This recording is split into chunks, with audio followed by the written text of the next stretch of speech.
Hi, I'm Alison from Bag Lady Bird Learn to Sew. Welcome to the video tutorial for January. So today we're going to be covering finishing necklines with bias binding. So this is a technique that allows you to change a neckline really easily without having to worry about creating a new facing. It also creates an easy way to finish necklines without adding any extra bulk at the neckline. When you know the technique, it's really simple and easy to do. You can use it for armholes as well, and it just gives you a really lovely finish. So one of the first things to do when you have a curved neckline like this, or a diagonal neckline, so this curved neckline, this is the back neckline. What happens when it's a curve or a diagonal is that part of this is on the bias, so it will potentially stretch out of shape as you work in the rest of the garment. So you want to prevent this from happening. So by stay stitching just a single row of straight stitching within the seam allowance, what that does, it stops it from stretching out of shape. So you don't need to change your stitch length. However, I have upped it to 3 just in case you do need to do any unpicking of your stay stitching. If it shows on your final garment, then it's much easier to unpick a 3 stitch length than anything shorter than that. So what you want to do is start at the shoulder, come down around that curve. So I'm just keeping it level with the edge of the foot, keeping the raw edge level with the edge of my foot, and I am working my way around to the centre back, and then lift that up. Okay, so we're going to sew now from the shoulder seam to the centre back on the other side.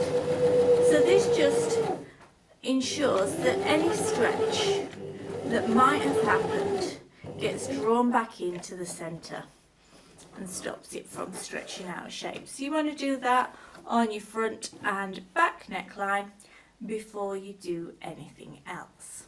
You can see here that we have the neckline of this particular bodice, and we have various different types of bias binding. So all these bias binding and all the bias binding I have ever seen in the UK is what's called single fold bias. Here we have the bias binding. You'll notice that one edge is slightly wider than the other. So this is the shop bought bias binding and this is the cotton effect one. You also can get a satin version. This is a little wider, and then you can get a wider cotton effect one too. Depends on the fabric and the type of dress what binding you would prefer for your project. For this one, to make it nice and jazzy, you might have seen me use this on one of my other projects. This is a polyester binding, and it's just a bit fun and jazzy. What we're going to do first of all is we're going to open this out, press it open, and then we're going to press that in half like so. Yeah, press this and fold it in half. So I'm going to check first of all that I have a sufficient amount to go around this neckline. So never do a real exact amount. I'll just make sure that it's big enough and long enough to go all the way around with a little, well, a couple of inch overlap at either end. You want to have plenty, you don't want to have too little. I'm going to press this now. So this is 4 centimeters wide when it's unfolded. So if you wanted to cut your own bias strip from your fabric so it matches what you're working on, you can do that. You need to make sure that it's perfectly on the 45-degree angle of the grain, because what this does, it allows you to stretch around the curves.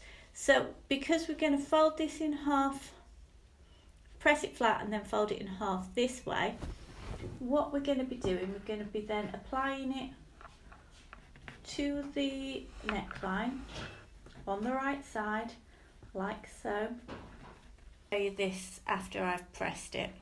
So we have pressed it flat, so we've got the flat bias binding. We've then pressed it in half, and then I have used the iron as a pressing tool to press a curve into it. So the curve around the outer edge, the folded edge, is larger than the raw edge. What I've also done is I have just pressed this little end, I've pressed that over and have folded it in, so that means that all the raw edges are going to be tucked to the inside. And we're going to line this here, this up here with this leading edge of the front. So this is where we're going to start sewing. Pin this like so. Get it into an angle where I can do it. So pinning and sort of manipulating it around the curve as we go. So this is where your stay stitching really comes in, because your stay stitching has stopped the neckline from stretching out of shape as you have been working it. Stay stitching is a stage you must not skip. It's really crucial to having nice finished garments. So it stops the necklines from stretching out of shape. So whether you're using a facing or a binding, it stops having flappy necklines that are due to the fabric stretching out of shape. So it's particularly crucial if you've got a mobile fabric such as a viscose or something you're making that's sort of a, what's it called, double gauze or something like that, that's got an open weave that would tend to move about quite a bit. By you stay stitching around the neckline, it stops that neckline from stretching out of shape for when you're ready to sew your next piece to it. So it's one of the most common mistakes that beginners have, skipping the stay stitching, not really realising how important it is to getting those necklines and curved or diagonal edges to sit, to not stretch out as you're sewing it.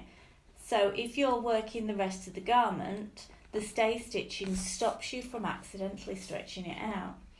Okay, so we're coming round here now.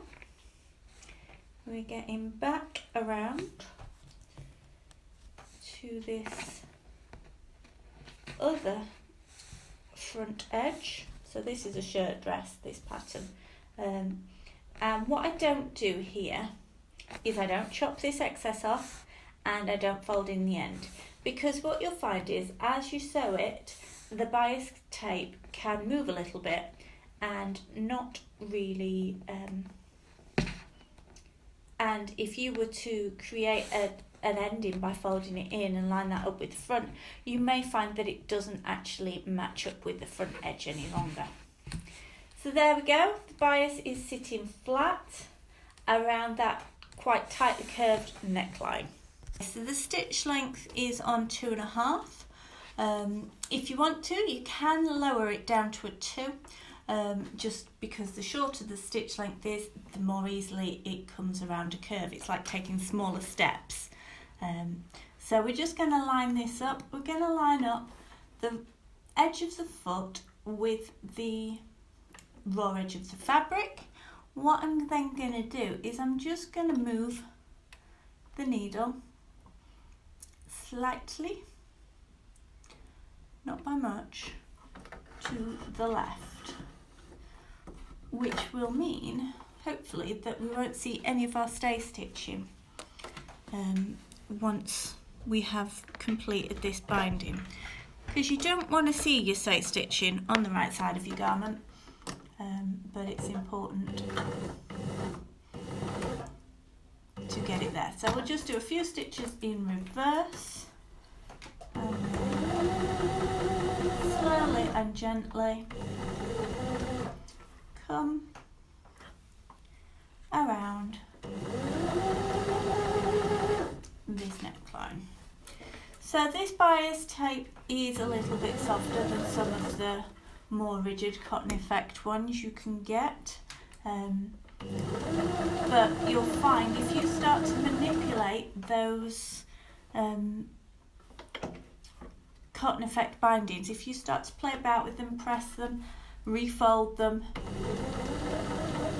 that it will soften up quite quickly. And it also softens up with washing and wearing, so that once you are wearing your garment, it won't feel that stiff sizing that it's got in the garment. So we're just taking our time, working our way around this neckline. And you can see as well that this side of the foot, there's just a millimetre of the binding showing. That makes me realise that I'm keeping it straight. I'm going to have an even binding on the right side, on the inside, so it's going to be an even width the whole way around this neckline.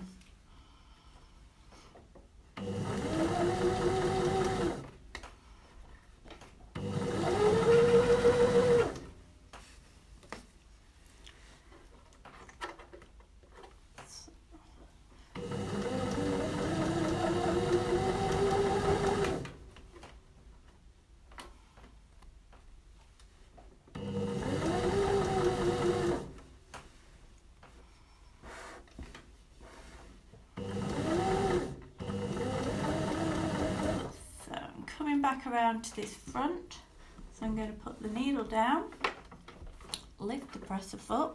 I'm going to take this pin out. I'm just going to allow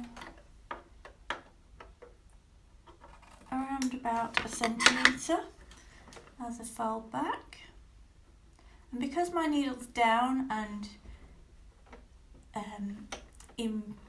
it's holding in the fabric, it's holding everything in place, so I don't need to worry about anything moving about or skipping or ending up with steps in my stitches, because the needle is holding everything in position.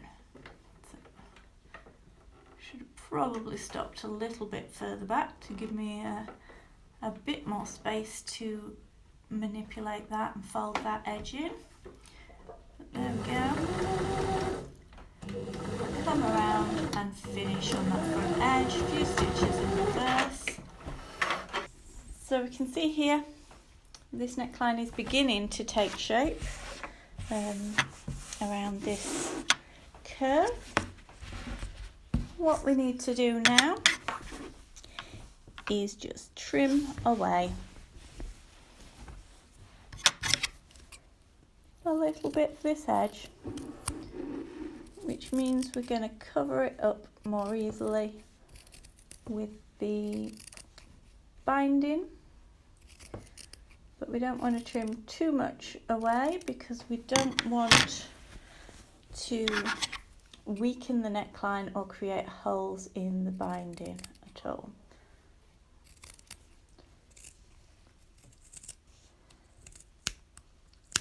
What we can do at this stage is clip into your seam as you would do any curved seam allowance. Just clip into your seam allowance all the way around, because what we're then going to do is we're going to press this bias tape out this way.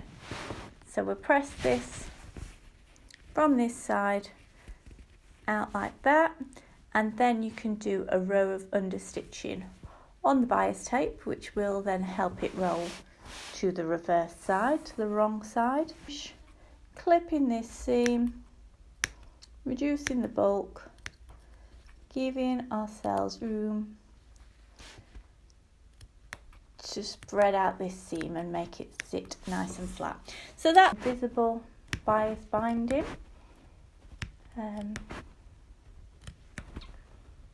works like a mini facing.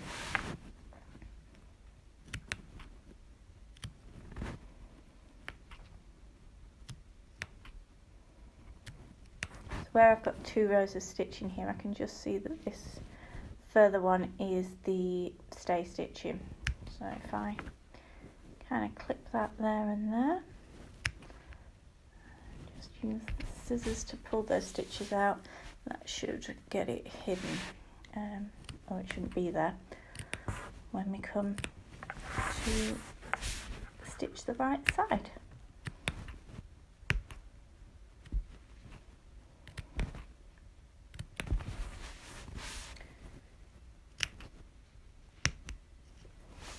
Okay, so I've clipped this. Now I'm going to press the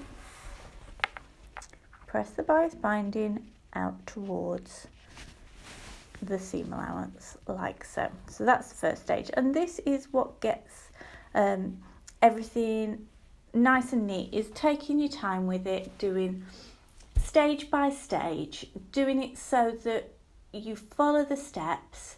So you're stay stitching your neckline, you are pressing your binding, you are then sewing your binding in place after pinning it carefully, you then pressing, trimming and clipping your seam allowance, then pressing again, then understitching, then pressing again, and then either stitching down by hand or machine, and that will give you a lovely bias finish. So we've pressed the binding towards the seam allowance now, and what I'm going to do is understitching. So understitching is the same as it would be for any facing you would be placing on here. So the understitching just gets your facing, binding, lining, whatever, pocket to roll to the inside. So I'll post the link in the video below so you can see my understitching video. Watch that. So here goes. We're just going to understitch. So we're understitching, stitching close to this folded edge of the binding. So close to the original seam. Goes.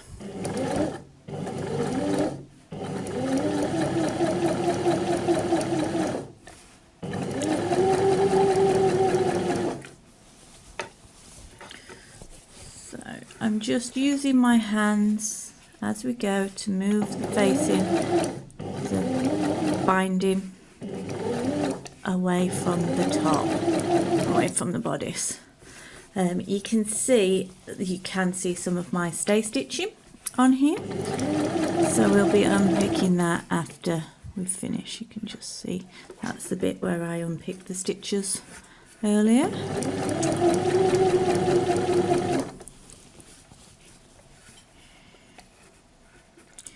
So at this stage your stay stitching has actually served its purpose, so you can unpick now. Well, after you've finished sewing. After you've finished understitching, sorry, crash the camera.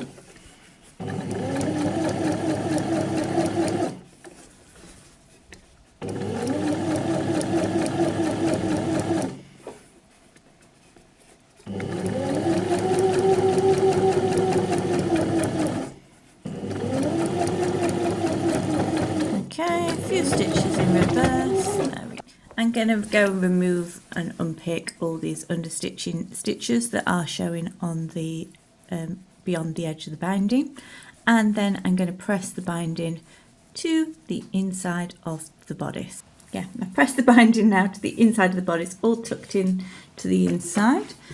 So I'm just going to show you now the hand finishing method to finish your binding.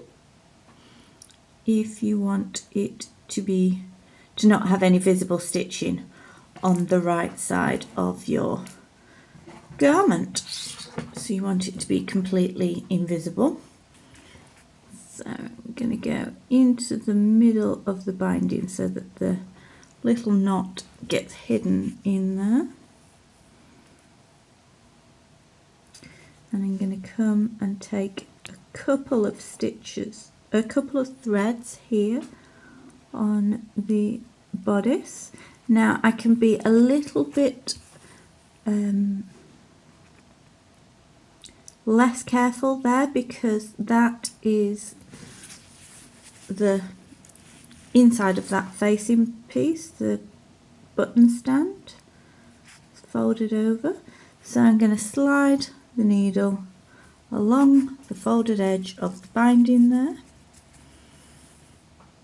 and then when I come out, I'm just going to pick up the thread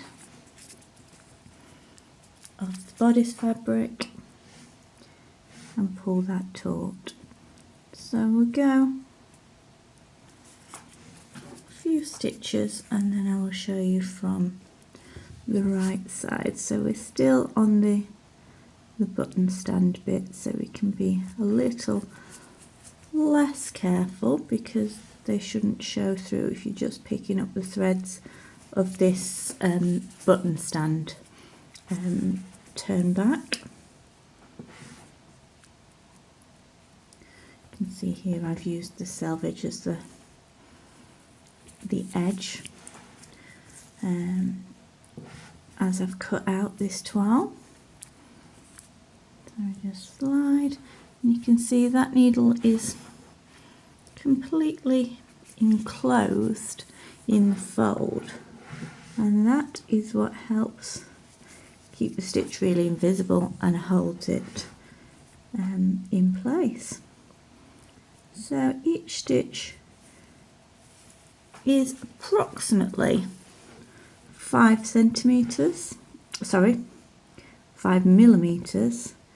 Now I'm onto a single layer of bodice and I'm just picking up a single thread of the weave of the fabric, and that is what keeps your stitches hidden or as discreet as possible on the right side of the garment. So whether the weave is relatively coarse like this, but it's an even weave, it's easy to pick up just one thread. Some more complex weaves, you might find it easier to pick up one thread and it not show at all on the fabric. It depends on the type of weave you're working with. So, but this is if you want it to be completely unseen from the right side. Now obviously I have been using this green thread to sew, but you can hardly see those stitches at all. So if I was using a cream thread, a natural coloured thread that matched the calico fabric, you wouldn't see that at all, and you can see there's no stitches at all coming through where this button stand is.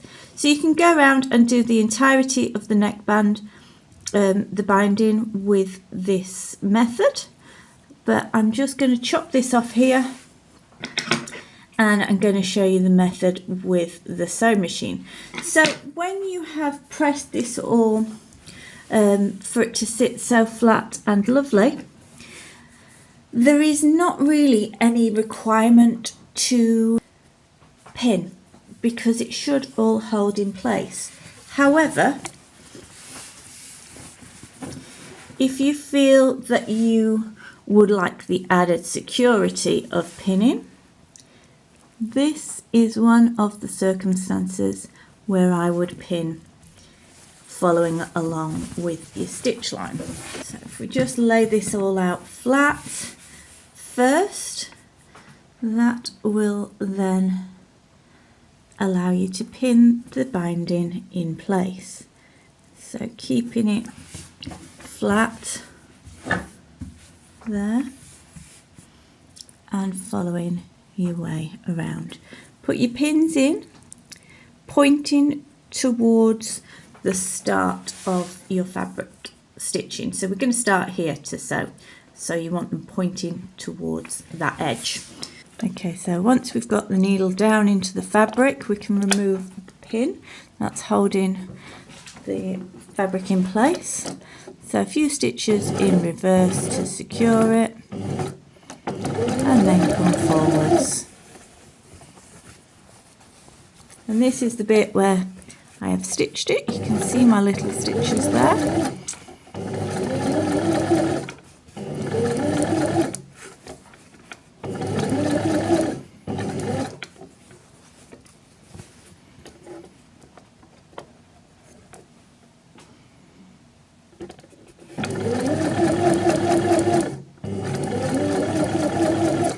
So using this method you can finish any raw edges on your garment with this technique.